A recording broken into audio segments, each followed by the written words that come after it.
Hi friends, అందరూ ఎలా ఉన్నారు? అందరూ బాగుండాలి, అందులో మనం ఉండాలి.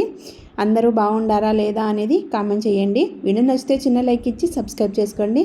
మన వీడియోస్ యూస్ఫుల్ అనిపిస్తేనే సబ్స్క్రైబ్ చేసుకోండి. సబ్స్క్రైబ్ చేసుకున్న వెంటనే బెల్ ఐకాన్ క్లిక్ చేయడం అస్సలు మర్చిపోవద్దు. ఇంకా వ్లాగ్లోకి వెళ్ళిపోతే పిల్లలు స్కూల్కి వెళ్ళిపోయారండి. వెళ్ళిపోయిన తర్వాత అయితే వ్లాగ్ స్టార్ట్ చేశాను అనమాట. వ్లాగ్లో అయితే నేను ఓన్గా ఇంట్లోనే ఫేషియల్ ఎలా చేసుకుంటాను అనేది చూపిస్తున్నాను. ఫస్ట్ ఫేస్ పైన ఎలాంటి క్రీమ్ లేదండి. నేను ఎలాంటి క్రీములు వాడాను, అలాగనే ఎలాంటి పౌడర్ కూడా వాడాను అనమాట. ఎలాంటి క్రీమ్ లేకుండా ఓన్లీ నార్మల్ వాటర్తోని ఫేస్ వాష్ చేసుకున్న తర్వాత నేను ఇక్కడ పప్పాయ అయితే పట్టిస్తూ ఉన్నాను. పప్పాయ తెచ్చిన వెంటనే కట్ చేసి ఒక చిన్న పీస్ని అయితే, మెత్తగా ఉన్న పీస్ని అయితే పక్కన పెట్టేసుకుంటాను. ఆ పీస్ని నేను పట్టించుకుంటూ ఉంటాను. ఎందుకంటే మెత్తని పీస్లో మనం రసం బాగా ఎక్కువగా ఉంటుంది కాబట్టి ఫేస్ పైన ఎలాంటి బ్లాక్ హెడ్స్ కానీ, ఏదైనా మురికి కానీ, ఏదైనా నల్లగా ఉన్న మచ్చలు కానీ ఏదైనా పోతాయని చెప్పేసి ఇలా పప్పాయ పట్టించుకుంటూ ఉంటాను.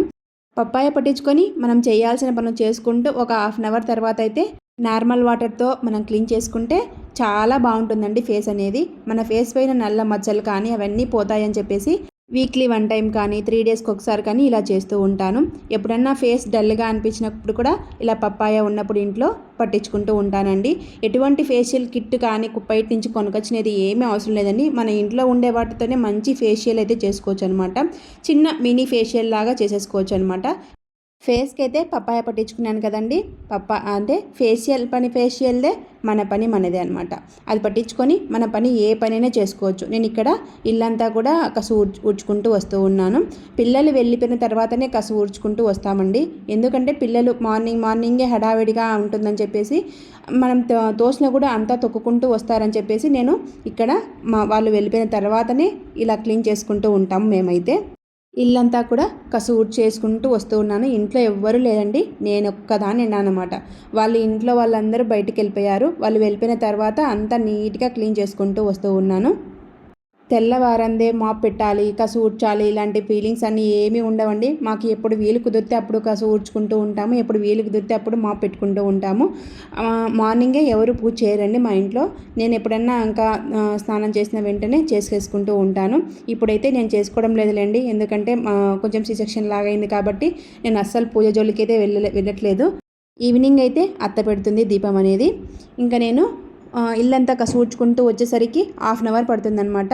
హాఫ్ అన్ అవర్ కల్లా మనం పట్టించిన పప్పాయ అంతా శరీరంలోకి ఇంకిపోయి వాటి పని అవి చేసి ఉంటుంది. మన ఫేస్ అనేది హాఫ్ అన్ అవర్ పెట్టుకున్నాం కదండి. పప్పాయ ఎంత క్లీన్గా ఉంటుందంటే అంత క్లీన్గా ఉంటుంది. మీరు కూడా ఏదైనా నల్ల మచ్చలు ఉన్నా కూడా ఇలా ఇంట్లోనే పప్పాయ పట్టించుకొని ఒక హాఫ్ అన్ అవర్ కానీ, టైం లేదంటే 10 మినిట్స్ అయినా కానీ ఉండించుకున్నా సరిపోతుంది. చాలా బాగా క్లీన్గా ఉంటుందండి ఫేస్ అనేది. మనకు 3 డేస్ తర్వాత తెలుస్తుంది అది క్లీన్గా ఉందా లేదా అని చెప్పేసి. నేను పప్పాయ పట్టించాను కదండి, మొహం మీద ఉన్న నల్ల మచ్చలు అన్నీ పోతాయి అని చెప్పేసి అంతా క్లీన్ చేసుకున్న తర్వాత అయితే ఇక్కడ శనగపిండితో నలుగు పెట్టుకుంటున్నాను. అదే ఫేస్ ప్యాక్ వేసుకుంటూ ఉన్నానండి. హాఫ్ కంటే కొంచెం తక్కువ శనగపిండి, కొద్దిగా పసుపు, అలాగనే పచ్చి పాలు కానీ మనం కాచి చల్లార్చిన పాలైనా కానీ వేసుకొని కొద్దిగా ఒక హాఫ్ టేబుల్ స్పూన్ ముల్తాన్ పట్టి వేసుకొని బాగా కలిపేసుకుంటూ ఉన్నాను. ఈ కలుపుకున్న ప్యాక్ని మనం ఫేస్ పైన అప్లై చేసుకుంటూ ఉన్నాను. మనం రబ్ చేస్తూ కూడా వేసుకోవచ్చండి. రబ్ చేయకోకుండా అలా ఫేస్ పైన పెట్టేసుకొని మన పని మనం చేసేసుకోవచ్చు అనమాట. ఇప్పుడు ఫేస్ ప్యాక్ వేసుకున్నాను కదా, ఒక హాఫ్ అన్ అవర్ అయితే టైం పడుతుంది అదంతా ఆరిపోయేసరికి. హాఫ్ అన్ అవర్కి వంట ప్రిపేర్ చేద్దాం పదండి. వంటలోకి వచ్చేసి ఇంట్లో ఎవరు లేదని చెప్పాను కదండి, ఇంట్లో వాళ్ళు ఫంక్షన్కి వెళ్ళిపోయారు. ఇంకా ఎవరు లేరని చెప్పేసి ఇక్కడ ఎగ్ రైస్ అయితే చేస్తూ ఉన్నాను. ఇంట్లో ఎవరు లేనప్పుడు ఇలా ఎగ్ రైస్లు కానీ, లెమన్ రైస్ కానీ, పులిహోర కానీ కలుపుతూ ఉంటానండి. పిల్లలు ఇష్టంగా తింటారని చెప్పేసి. ఇంట్లో వాళ్ళు ఉన్నప్పుడు ఖచ్చితంగా నేను ఏదైనా రైస్ చేసినా కూడా కర్రీ అయితే అడుగుతారని చెప్పేసి ఎవరన్నా ఇంట్లో ఎవ్వరు లేనప్పుడు అందరు ఫంక్షన్కి వెళ్ళిపోయినప్పుడు ఇలా రైస్లు అయితే కలుపుతూ ఉంటాను. ఇప్పుడైతే నేను ఎగ్ రైస్ కలుపుతూ ఉన్నాను. ఎగ్ రైస్కి అయితే మసాలా పడుతూ ఉన్నాను. మసాలా కోసం ఒక చిన్న మిక్సీ జార్ తీసుకొని ఒక గుప్పెడు పుదీనా, ఒక గుప్పెడు కొత్తిమీర, అల్లం, వెల్లుల్లి, పచ్చిమిర్చి, కాస్త సాల్ట్ ఇవన్నీ వేసేసి బాగా మిక్సీ పట్టేసుకోవాలి. మిక్సీ పట్టేసిన పేస్ట్ని పక్కన పెట్టేసి ఇక్కడ స్టవ్ మీద ఒక చిన్న గోళం అయితే పెట్టానండి. ప్యాన్ హీట్ అయ్యాక 3 టేబుల్ స్పూన్ ఆయిల్ అయితే వేసాను. ఆయిల్ హీట్ అయినాక మనం చెక్క లవంగాలు అయితే వేసేసుకోవాలి. ఇందులో మెయిన్ ఇంగ్రీడియంట్స్ ఇదే అనమాట, హైలైట్గా కనిపిస్తూ ఉంటాయి. అలానే ఫ్లేవర్ కూడా తెలుస్తూ ఉంటుంది. 1 టేబుల్ స్పూన్ జీలకర్ర అయితే వేసాను. ఇవన్నీ కొద్దిగా కాస్త వేగనిచ్చిన తర్వాత అయితే ఇంకా ఎటువంటివి యాడ్ చేయలేదండి. ఆనియన్స్ కానీ ఏమీ కానీ యాడ్ చేయకోకుండా మనం ముందుగా పేస్ట్ చేసి పెట్టుకున్నటువంటి పచ్చిమిర్చి పేస్ట్ని అయితే ఇందులో వేసేసుకోవాలి. కావాలంటే మీరు జీడిపప్పు ఉంటుంది కదా, జీడిపప్పును కూడా వేసుకోవచ్చు. నా దగ్గర జీడిపప్పు అవైలబుల్గా లేదని చెప్పేసి నేనైతే వేసేసుకోలేదు, స్కిప్ చేసేసాను. ఈ పేస్ట్ వేసాం కదా, ఈ పేస్ట్ బాగా వేగిపోవాలండి. మనం ఆయిల్లో రా స్మెల్ అంతా పోయే వరకు వేయించుకోవాలి. పేస్ట్ అంతా బాగా వేగిపోవాలండి. బాగా వేగిపోయి మనం ఆయిల్ వేసాం కదా, ఆయిల్ పైకి తేలాలన్నమాట. అప్పుడు మనకు బాగా వేగిపోయినట్టు. ఇప్పుడు నాకైతే బాగా వేగిపోయింది, ఆయిల్ అంతా కూడా పైకి వచ్చేసింది. ఇప్పుడు ఇందులో మనము 4 ఎగ్స్ అయితే కొట్టేసుకొని వేసుకోవాలి. నేనైతే 4 తీసుకున్నాను. మీరు కావాలంటే 6 అయినా వేసుకోవచ్చు, 5 అయినా వేసుకోవచ్చు, ఎన్నైనా వేసుకోవచ్చు అండి, మన ఎగ్స్ అవైలబుల్గా బట్టి. 4 ఎగ్స్ బాగా వేసేసిన తర్వాత మనము బాగా కలిపేసుకొని మంటను సిమ్లో పెట్టి బాగా వేయించుకోవాలండి. ఎగ్ అంతా ప్యాన్ నుంచి సపరేట్ అయ్యే వరకు వేయించేసుకోవాలి. మనం మంటను సిమ్లోనే పెట్టి వేయించుకుంటే బాగా వేగిపోతుందండి. ఈ ఎగ్ రైస్ చాలా చాలా టేస్టీగా ఉంటుందండి. మనము పచ్చిమిర్చి, కొత్తిమీర, పుదీనా వేసాం కదండి, కొంచెం ఘాటుగా ఉంటుందన్నమాట. జలుబు చేసిన వాళ్ళకైతే చాలా బాగా చక్కగా నోటికి ఇంపుగా ఉంటుంది. ఎగ్స్ వేసేసి ఒక 5 నిమిషాలు వేయించుకున్నానండి సిమ్లో పెట్టేసి. చూడండి బాగా సపరేట్ అయిపోతుంది. మనము ఇప్పుడు బాగా కలిపేసుకొని సపరేట్ అయిపోయేంత వరకు వేయించేసుకోవాలి. మనం ఇదంతా కూడా క్విక్గా ఈజీగా మనం చేసుకోగలిగే లంచ్ బాక్స్కి ఈ రెసిపీ చాలా చక్కగా సూట్ అవుతుందన్నమాట. ఇప్పుడు ఇందులో మనము ముందుగా రైస్ చేసి పెట్టుకుంటాం కదా, ఆ రైస్ని ఇందులో వేసేసుకొని కలిపేసుకోవాలి. ఇంకా మనకు ఎగ్ రైస్ అనేది రెడీ అయిపోతుంది. చాలా చాలా టేస్టీగా ఉంటుందండి. మనం సాల్ట్ సరిపోయిందా లేదా అని చెక్ చేసుకొని మళ్ళీ ఒకసారి బాగా కలిపేసుకుంటే సరిపోతుంది. రైస్ అనేది రెడీ. మనకి నిమిషాల్లో క్విక్గా ఈజీగా అయిపోయే రెసిపీ అనమాట. నేనైతే 10 మినిట్స్లో చేసేసానండి ఈ రైస్ అనేది. ఏముంది, రైస్ అనేది ముందుగా చేసి పెట్టుకుంటాం. అన్ని కోడిగుడ్లు ఇవన్నీ వేసేసి బాగా వేగించిన తర్వాత రైస్ కలిపేసుకోవడమే కదా. చాలా చాలా క్విక్గా ఈజీగా అయిపోయే రెసిపీ అనమాట. చిన్నపిల్లలు కూడా చేస్తారండి, అంత ఈజీగా చేసేసుకోవచ్చు ఈ రెసిపీ అనేది.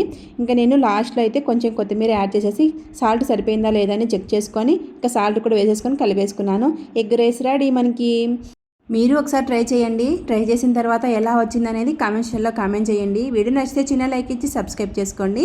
ఇంకా ఎగ్ రైస్ రెడీ అయిపోయింది కదా, పక్కన పెట్టేద్దాం. ఇంకా మూత పెట్టేసి మనం ఫేస్ ప్యాక్ ఎలా ఉందో చూసేద్దాం. ఇప్పుడు ఫేస్ ప్యాక్ అనేది చాలా చాలా బాగా చక్కగా అంటుకుపోయిందండి. మనం ఫేస్ని బాగా గ్లో చేస్తుందన్నమాట ముల్తానీ మట్టి అనేది. శనగపిండి నలువు కానీ, అలాగనే మినప్పిండి నలువు కానీ, ఇలాంటివన్నీ కూడా మన పాతకాలం నాటి ఫేస్ ప్యాక్లే కదండి. కాబట్టి శనగపిండి, ముల్తానీ మట్టి వేసేసి నేను ఇక్కడ ప్యాక్ అయితే వేసుకున్నాను. ప్యాక్ అంతా బాగా చక్కగా ఆరిపోయింది. ఆరిపోయిన తర్వాత అయితే నేను ఇక్కడ ఆ ఫేస్ వాష్ చేసుకున్నాను. ఫేస్ వాష్ చేసుకున్న తర్వాత చూపిస్తానండి దగ్గరికి ఎలా ఉందని చెప్పేసి. మనం ఫేస్ వాష్ చేసుకున్న తర్వాత టవల్తో మనం రాసినట్టుగా టవల్తో తుడచకూడదండి. మనం ఫేస్ మీద కొడుతూ ఉన్నట్టుగా టవల్తో తుడుచుకోవాలి. అప్పుడే తేమ అంతా శరీరానికి అతుక్కొని మన ఫేస్ గ్లో అనిపిస్తుంది అనమాట. కాబట్టి తుడిచేటప్పుడు కూడా చాలా జాగ్రత్తలు వహించాలన్నమాట ఫేస్ పైన. చూడండి ఫేస్ అనేది ఎంత గ్లోగా ఉందన్నమాట. చాలా చాలా గ్లోగా ఉంది. మన ఫేస్ పైన ఉన్న మొటిమలు కానీ, ఏదైనా బ్యాడ్ సెల్స్ కానీ అన్నీ పోతాయండి మనం ఈ ఫేషియల్తో. ఇంట్లోనే మినీ ఫేషియల్ చేసుకుంటూ మన ఫేస్ని గ్లో చేసుకోవచ్చు అనమాట. నేను ఎప్పుడన్నా వీలు దొరికినప్పుడు, నాకు ఇంట్రెస్ట్గా అనిపించినప్పుడు ఇలాంటివన్నీ చేసుకుంటూ ఉంటానండి. ఇలాంటివన్నీ చేసుకోవడం వల్ల మనకు కూడా మంచిదే అండి. మన సెల్ఫ్ కాన్ఫిడెన్స్ అనేది పెరుగుతుందనమాట. ఇదే అండి, ఇంకా వీడియో కంటిన్యూ అవుతుంది, చూసేయండి. హాయ్ ఫ్రెండ్స్, బ్లాగ్ అయితే చూస్తున్నారు కదా. నేను ఇప్పుడు మీషో నుంచి 2 ప్రోడక్ట్ అయితే తెప్పించుకున్నానండి. ఇంతకుముందు షార్ట్ వీడియోలో అయితే పోస్ట్ చేశాను, లాంగ్ వీడియోలో పోస్ట్ చేద్దామని చెప్పేసి పోస్ట్ చేస్తూ ఉన్నాను. చూపిస్తాను అవి ఏంటివి అని చెప్పేసి. చాలా చాలా మంచి ప్రాజెక్టు, అలాగనే రివ్యూస్ కూడా బాగున్నాయండి. అలాగనే క్వాలిటీ కూడా చాలా చాలా బాగుంది. ఎందుకంటే నేను తెప్పించుకొని చూశాను కాబట్టి క్వాలిటీ అనేది చెప్తూ ఉన్నాను. అవి ఏంటివో చూపిస్తాను, చూడండి.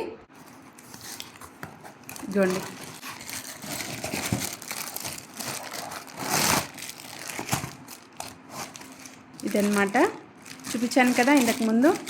నేను పిండి జల్లెడ అనుకొని ఇది పెట్టేశాను అనమాట. అంటే పిండి జల్లిస్తాం కదా, ఆ జల్లెడ అనుకున్నాను. కానీ వీటికేమో హోల్స్ పెద్దగా వచ్చేసాయి అనమాట. చూడండి ఎంత పెద్దగా వచ్చేసాయో. ఇవి పిండి జల్లెడకైతే పనికి రావు. మామూలుగా కూరగాయలు కడుక్కొని వాటర్ స్ట్రెయిన్ చేసుకోవడానికి అయితే చాలా బాగా యూజ్ అవుతుంది. చాలా పెద్దదండి. నేనైతే చిన్నగా వస్తుందేమో అనుకున్నాను. చాలా చాలా పెద్దగా ఉందన్నమాట. ఇంకొక ప్రోడక్ట్ వచ్చేసి ఇది అనమాట. ఇది ఇవి ఉన్నాయి కదా బేకింగ్ ట్రేలు, బ్రెడ్ బ్రేకింగ్ ట్రే ఉంటాయి కదా, ఇవి అనమాట. ఇవైతే 2 వచ్చేసాయి, 2 ఉన్నాయి. వీటి కాస్ట్ వచ్చేసి ఈ 2 కాస్ట్ వచ్చేసి 261 రూపీస్ పడింది. షార్ట్ వీడియో అయితే తీసానండి. చాలా చాలా మంచి క్వాలిటీ అయితే ఉందన్నమాట. ఎక్కడ నొక్కులు కానీ ఏమీ కానీ పోలేదు. నాకైతే చాలా బాగా అనిపించిందండి. అసలు ఎంత బాగా వచ్చినాయంటే అంత బాగా వచ్చాయి. చూడండి, వెనకాల ఇక్కడ మాత్రం కొద్దిగా నొక్కుపోయింది. అదేం కాదులేండి, మనం బయట తీసుకున్న ఆ లోక్కులు పడతాయి. నాకైతే చాలా మంచి రీజనబుల్ అనిపించింది అనమాట. మామూలుగా కేక్ బేకింగ్ ఐటమ్స్ అన్నీ తీసుకున్నాం అనుకున్నాం, కానీ వాటిల్లో అల్యూమినియం ఎక్కువగా ఉన్నాయి. నాకు స్టీల్ అయితే కావాలని చెప్పేసి ఇవి మామూలుగా అయితే ఇది స్టీల్ ఐటము, పైన నాన్ స్టిక్ కోటింగ్ అయితే ఇచ్చేసారు. చూడండి ఇక్కడ ఇచ్చారనమాట. Easy release cleanup, super non stick technology, heavy gauges, steel core, heat evenly, oven, freezer and dishwasher safe. చూడండి ఎంత మంచిగా ఇచ్చారంటే అంత మంచిగా ఇచ్చారు. ఇంట్లో చిన్నగా బేక్ చేసుకోవడానికైతే ఇది చాలా మంచిగా యూజ్ అవుతుందండి. ఇవే అండి నేను తీసుకున్న మీషో ప్రోడక్ట్స్ అయితే. వీడియో నచ్చితే చిన్న లైక్ ఇచ్చి సబ్స్క్రైబ్ చేసుకోండి. నా వీడియోస్ యూస్ఫుల్ అనిపిస్తేనే సబ్స్క్రైబ్ చేసుకోండి. ఉంటానండి, బాయ్.